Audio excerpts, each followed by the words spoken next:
Hey, what's up, y'all? This is Lewis Speaks 2022, and today I want to talk to you all about absentee fathers and what not having a father in your life can do, especially to a male child.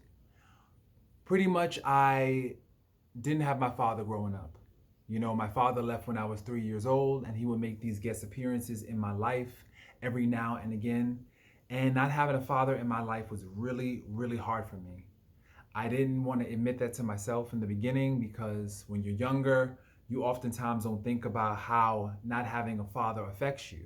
You're too busy with the business of growing up that you just go through the motions, you know? You don't realize that not having a father in your life, it creates a hole in your soul. And right now this video is for male children, sons, because quite frankly, I can definitely relate. I can empathize with the male children out there who don't have fathers. It's hard. It's hard, especially when you grow up in homes that are female dominated. I grew up in a home that was female dominated. There was my mother, my sister. My mother was a single parent. She was doing the best she could at the time. And not having that male influence, I definitely realized was a detriment for me. Oftentimes, I remember my grandmother, my mother, my sister, they would be in these rooms and they would be talking about their experiences with men. And I would be in the other room and I would overhear this. And oftentimes, their experiences were really negative. They were talking about how the men abused them, beat them, left them, cheated on them. And I overheard this. Through osmosis, I was picking up all these messages. And what I learned is that a man's love is not to be trusted. A man's love is inconsistent. It was something of a prize that you had to earn, that you were not awarded simply on the merit of you being yourself. It was something that you could not count on or rely on. And these were the messages that were just like tapes going over and over and over in my impressionable mind. I was a child and I was hearing this. And so I was hardwired to believe that men are not consistent, men are not reliable. And so I had these messages in my mind. And oftentimes, when you're a young child and you're a male child, you start to question yourself. Well, if I'm a man and men are inconsistent, am I inconsistent? Am I not to be trusted? And so my masculinity was always, always in question. I know that for other men who did not have their fathers, their sense of male identity was always a mystery. They didn't understand themselves, who they were. They just felt lost. I see so many lost boys out here who do not have fathers, who are not raised with that positive masculine influence. And I see how they behave. On one end of the spectrum, they compensate for the lack of male identity by trying to posture and pantomime what they believe men are like. So if you watch like shows that portray men as drug dealers or as convicts or as these hard rock individuals, you're going to pattern your behavior after that. And so on one end of the spectrum, there's that aspect, this hyper masculine ideal, and then on the other spectrum is this over identification with women to the point where your gender identity becomes lost. You become lost. You really don't know who you are as a man. You don't see the beauty in manhood. And I know for me, for a long time, I didn't see the beauty in being a man. I didn't see the beauty of being a male. I was grateful that we could not get pregnant. I was grateful that we, something got to pee standing up, but that's not what makes a man a man.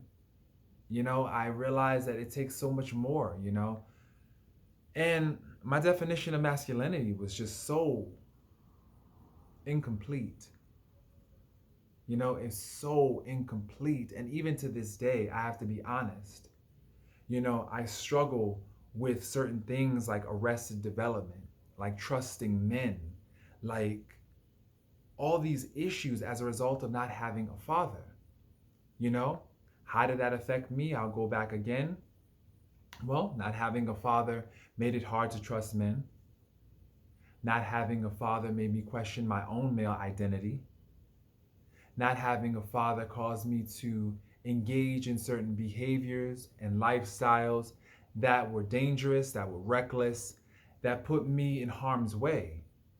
You know, not having that loving male instruction to show me how to treat not only men, but also women. Not having that, I had to figure it out on my own through a trial and error, and oftentimes more error than trial.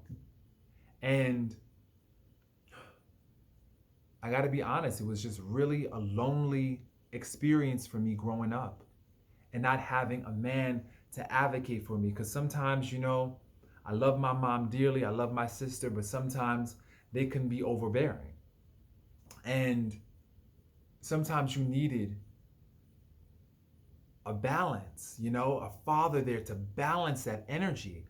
And many days, you know, I sat in my room wishing that my father would come for me and take me away and be like, you know something, Lewis, I love you.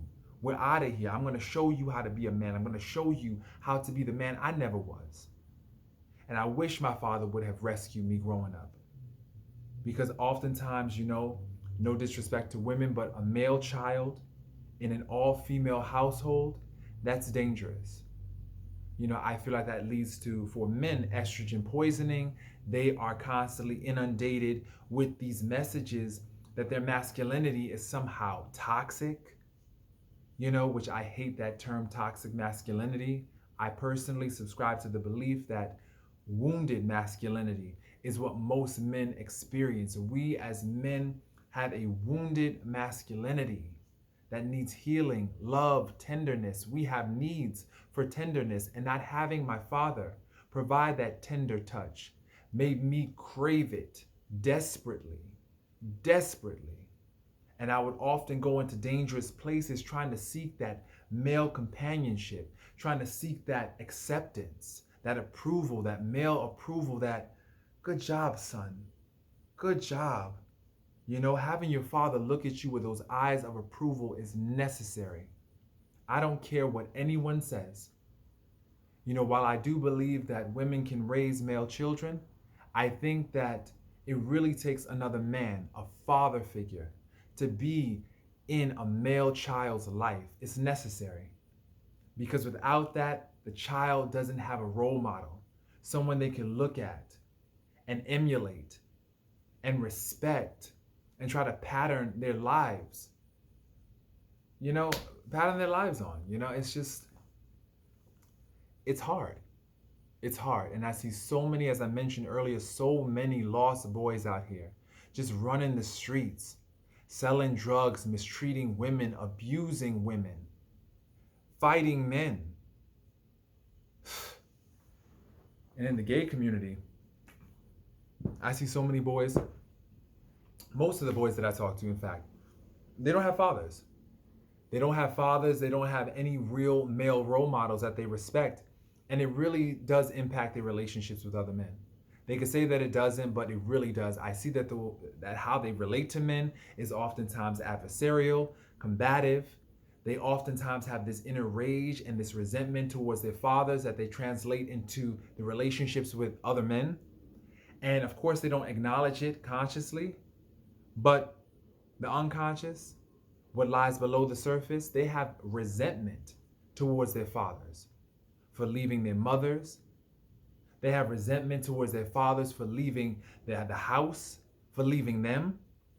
And what they do is they keep on going into these relationships and replaying these old, unhealthy dynamics and this resentment, you know?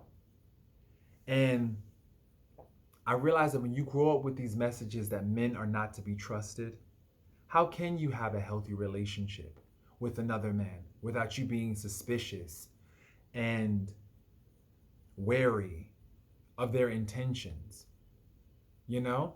And rightfully so, because of how you were raised, you know? My father was very inconsistent. My father was an opiate addict. And so he basically just left the family and married addiction. He married addiction, and we only saw him every once in a blue. And when we saw him, he was either thin, frail, just not in a good way. So he was always a cautionary tale. Here I was, a young boy looking for a man, a role model, and all I got were cautionary tales. My uncles, in and out of jail, pimping women, selling drugs. These were not men who I admired. They were callous, they were cold, they were abusive, they were just coarse and rough. And at the time when I was younger, I needed male tenderness, a delicate bridge, a delicate bridge towards my own masculinity. And so I had to figure that out. I had to find that out. And even now, I'm trying to construct my masculinity in a way that is not extreme, but also in a way that's honest and healthy. Healthy. My personal definition of masculinity is this: taking care of your responsibilities, taking ownership of your role in everything you do, taking responsibility for your children. If you are a father out here listening to this video, I'm encouraging you, please stay in your son's life, stay in your children's life, because they need you. They may not outwardly say it, they may resist it, but I guarantee you that when they get older, they will think about all the sacrifices you made in their behalf, and they will thank you. They will thank you for staying with them. I see so many older fathers, they're now in their 60s, 70s, and their children don't come to see them in the nursing home. They don't come to see them. Why don't they see them? Because the fathers never came to see their children. They had no support systems because they didn't give support. So they're growing old in these nursing homes. Nobody's coming to see them. Nobody's coming to check in on them. Should they? No, they shouldn't. Quite frankly, no, they shouldn't. I know if my father got older, or when my father gets older, I don't have that relationship with him, I don't want to even open that door anymore. Growing up for me, it was really traumatic. It was very traumatic. I would often wet my bed every single night because I missed my father. And looking back, knowing what I know now, I realized that, this what they call nocturnal uranesis, which is bedwetting, was a direct result of the trauma and the stress my body was under at the time. I could not deal with that, And so it was my body, my physiological response to all the stress that I was put under. And I just see so many of our boys going through this, so many of our boys in female-run households, just looking and craving. They're so curious about, what is a man? Who is my father? Who is this man? We always talk about our roots and knowing where we come from, and just not having access to that resource, that understanding. There are so many conversations that I wish I could have with my father, that I wish he was cognitively and emotionally able to have with me. But I know that he is not. And I've accepted that fact. I've accepted the fact that he is who he is, and he will never be the man that I need him to be for me. And so that is what it means. What does it mean to heal your father wound? So many of us have father wounds out there. What does it mean to heal that wound? It means coming to the realization that your father will never be the man that you need him to be for you.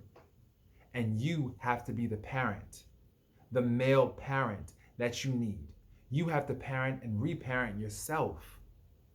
Because think about all the things that you need from a father. You need guidance, love, support, both emotionally and financially. You need to have conversations about various topics like dating, relationships. You need to learn various skills like how to fix things around the house and how to, drive a car, how to change a tire, how to do those things. And you have to be the one to give that information to yourself now. And that's what reparenting is. And at times you will get so angry as you start to heal. You will get so angry because you will long for a healthy relationship with your dad, especially when you start to see shows or when you're out there outside and you start to look at other people with their fathers, and it really triggers those old feelings. And you get angry, like, why could my father stay?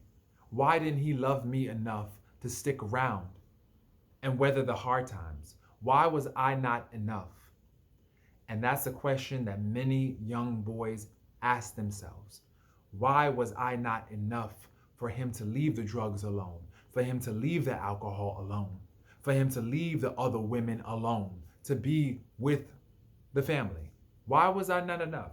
But once again, part of the healing process is realizing that it wasn't about us as sons. It wasn't about us. It was about them, and them not feeling like enough, and them transferring that onto the next generation. And so we are currently a generation of cycle breakers. We break generational curses. That's what we do in this generation. That's what we do. It's hard work, it's exhausting, but we do not want to transmit that energetic material into our offspring. I don't want to deliver this into my son's veins, into his psyche. When I have a son, I don't want to take out those wounds on him and project my own unhealed material onto my son. That's been done so many times, and it's time to break the cycle. It's time to break it. And so it first starts with me.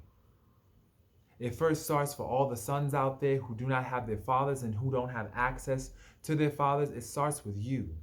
You have got to break the cycle. You have got to say enough is enough. I want more. I want love. I am the man of my dreams.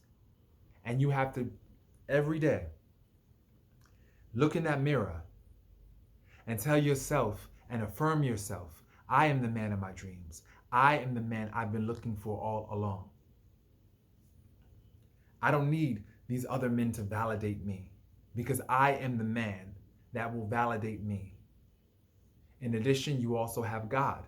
God is the man who feels that you are worthy. You're worthy. You're worthy by sheer creation. Isn't that beautiful? You don't have to earn his love. You don't have to audition for his love. You don't have to keep on jumping through hoops. You are just naturally worthy of his love. You're worthy by design. And that, to me, realizing that was very, very comforting. Knowing that I'm worthy by design. And I don't have to jump through these hoops. It's just refreshing, you know? And so I know for all the sons out there who do not have their fathers, I know that this is hard for you. I know that no one can really understand how not having a father has affected you. How you have had to pretend to be the man of the house and at times feel like a surrogate husband to your mother. At times having to carry all the heavy bags and the groceries and having to do all the heavy lifting and having to be, like I mentioned earlier, the man of the house when you were just a boy.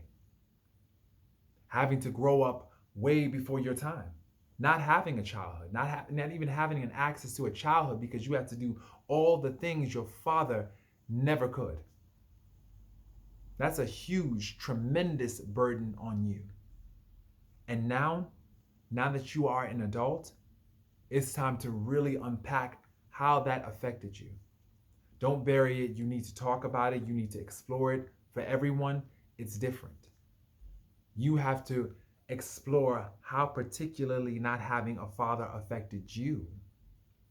How not having him in your life really, really created this trauma. And what did that look like for you? So I encourage everybody out there to also begin the work of forgiving your father because he was imperfect. I forgave my father a long time ago because this was a man who was broken. And as a broken man, he didn't have the tools necessary in order to repair himself. And so for that, I can empathize. And I definitely hope that he finds the tools on his journey, just as I am charged with the responsibility of finding my tools, using my tools, and healing myself back to health. You know? And it's hard, as I mentioned earlier. This journey is a journey of an infinite amount of steps. Is something that I feel has no destination. It's something that you have to work on daily, because every time you think that you've arrived, you come to find out just how much you have not arrived, how much you have to learn, you know? And I'm grateful for being able to take this journey.